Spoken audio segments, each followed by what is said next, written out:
भगवत गीता के नाम कुछ पल हर सुबह शाम चैनल में यह नाम आवाज एक बार फिर आप सबों का स्वागत और अभिनंदन करती है। साथियों, आज आप सबों के बीच प्रस्तुत है भगवत गीता द्वितीय अध्याय का 72वां अंतिम श्लोक। एषा ब्राह्मी स्थितिः पार्थ न एनं प्राप्य विमुह्यति स्थित्वा अस्याम अंतकालेपि ब्रह्म निर्वाणं ऋच्छति। इस श्लोक का सरल शाब्दिक अर्थ इस प्रकार है। हे अर्जुन, यह ब्रह्म प्राप्त मनुष्य की स्थिति है।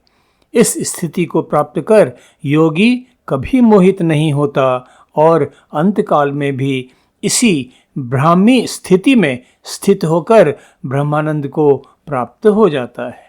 साथियों, योगेश्वर श्री कृष्ण ने इस श्लोक में ब्राह्मी स्थिति की बात की है।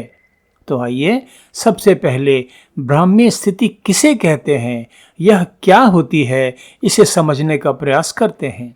ब्राह्मी स्थिति का शाब्दिक अर्थ है ब्रह्म में स्थापित रहने की स्थिति। ब्रह्म वह नित्य परम अनादि सत्ता है जिनकी इच्छा शक्ति से यह संपूर्ण ब्रह्मांड विकसित हुआ है और जिसमें प्रलय काल में संपूर्ण ब्रह्मांड परमाणु रूप में विघटित होकर लुप्त हो जाता है। सृष्टि और प्रलय का यह चक्र अनादिकाल से चलता चला रहा है और अनंत काल तक चलता रहेगा। पर ब्रह्म को सच्चिदानंद कहा गया है, अर्थात सत, चित और आनंद।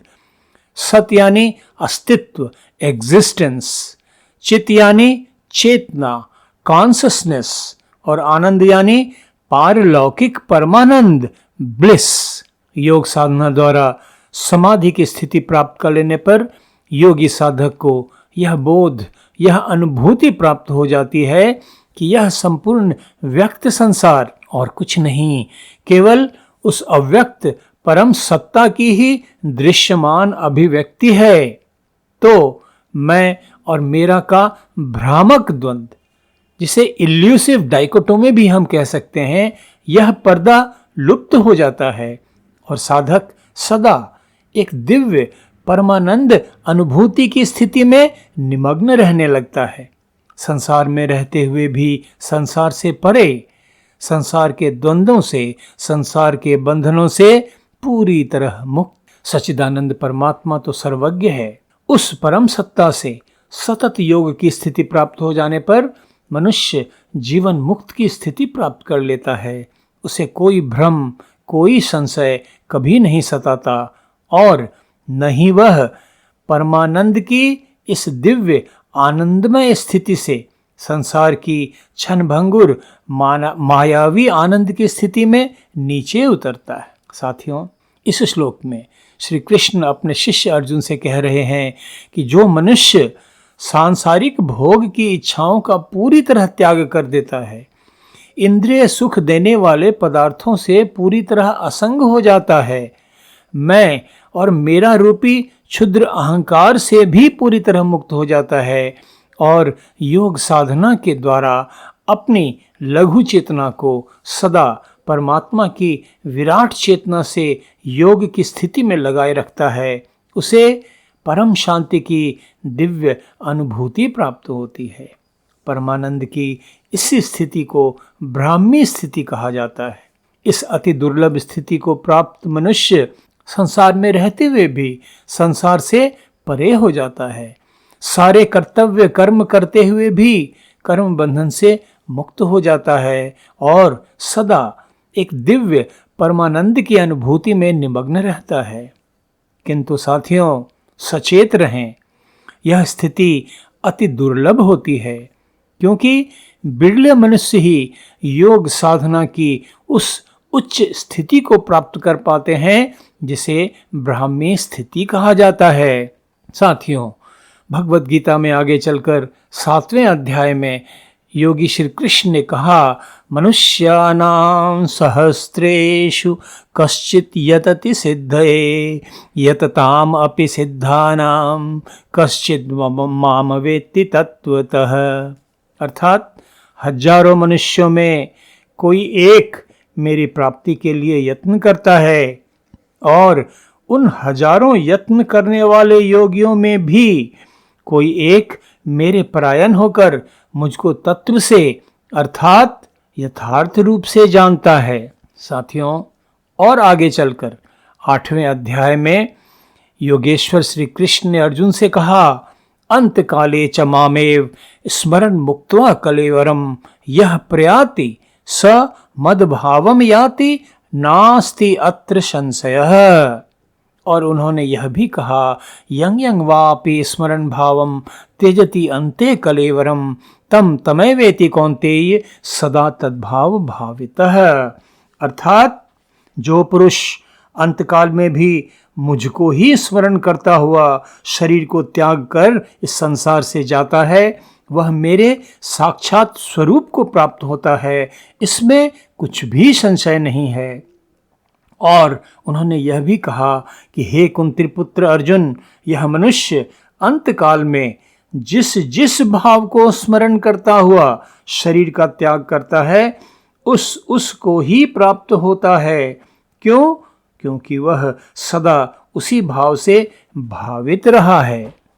तो साथियों, इन श्लोकों की विस्तृत चर्चा तो हम आगे चलकर करेंगे, किंतु इन श्लोकों से यह बात आसानी से समझ आ जाती है कि ब्राह्मी स्थिति इतनी दुर्लभ क्यों है और क्यों बिरले मनुष्य ही इस स्थिति को प्राप्त कर पाते हैं। साथियों, हम साधारण मनुष्य तो संसार की माया में ही इस प्रकार उलझे रहते हैं कि बारंबार यह समझाए जाने पर भी कि यह संसार की माया तो मृग मरीचिका के समान है और चेतना को दिन रात इसी में लगाए रखना विवेकपूर्ण नहीं है, हम चेत नहीं पाते हैं। प्रकृति की माया है ही इतनी प्रबल कि इसके प्रभाव से मुक्त होने के लिए अपार दृढ़ संकल्प वाला मनुष्य ही उत्कट श्रद्धा पूर्वक परमात्मा प्राप्ति के लिए योग साधना का अभ्यास कर पाता है।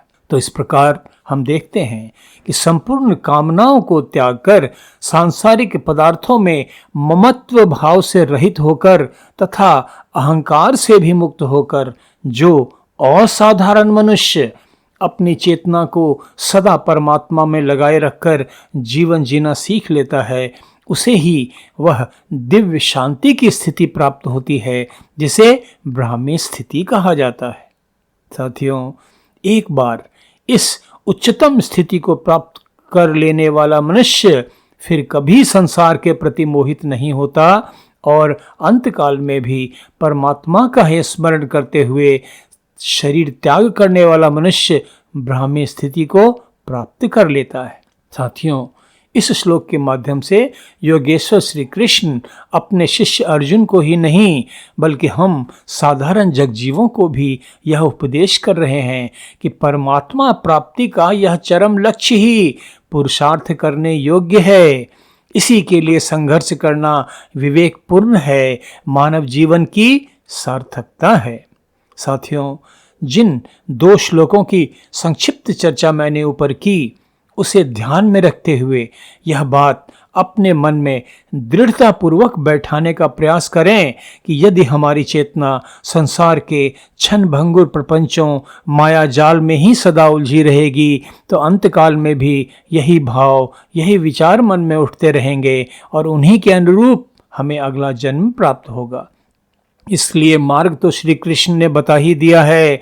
कर्म फल के प्रति अनासक्त होकर संसार के अपने सभी कर्तव्य कर्मों को परमात्मा के प्रति पूरी श्रद्धा रखते हुए करते रहना तथा अपनी चेतना को सदा परमात्मा के मनन चिंतन में ही लगाए रखना, यही है मुक्ति मार्ग। साथियों, श्री कृष्ण ने तो कह ही दिया, तस्मात् सर्वेषु कालेषु माम अनुस्मर युद्ध च। संसार से भागना नहीं है, केवल पल पल परमेश्वर को ही याद करते हुए अपने कर्तव्यों में लगे रहना है। तो आज बस इतना ही। भगवद गीता 2 अध्याय की श्लोक दर श्लोक चर्चा यहाँ समाप्त होती है। कल भगवद गीता की इस ज्ञान यात्रा को आगे ले चलेंगे। तब तक आप सबों के लिए अशेष मंगल कामनाएं। धन्यवाद। नमस्कार।